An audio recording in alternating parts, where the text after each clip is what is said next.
Hi everyone, welcome to After the Checkered Flag here on supercrosslive.com. Ricky Carmichael and Ralph Sheheen with you.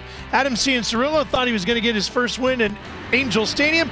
Took him an extra week. It did, but he rode really well tonight. I mean, the guy was on it. He wasn't the fastest qualifier, but really close. He was second. And he went out in his heat race and absolutely killed the competition. And then he came out in the main event and he did the same thing. It was perfect. I mean, I couldn't bash on the guy for anything. I mean, he was hitting his marks lap after lap, and he was in his own league. Yeah, he really was. Now in the 450 ranks, bit of controversy. Ken Roczen and Jason Anderson get together, battling for the win. Was it too much? I don't think that Jason Anderson anticipated it going the way that it did.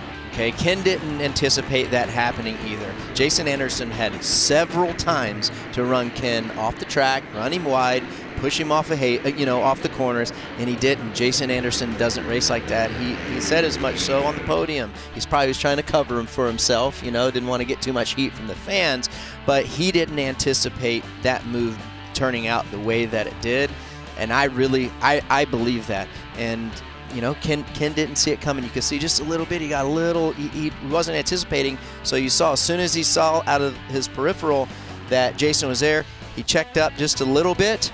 And at that point, it was too late. If he had sensed that move coming from Jason Anderson, he would have checked up just a little bit earlier and snuck right back by him underneath, and we wouldn't even be having this conversation. Yeah, I think you're right there.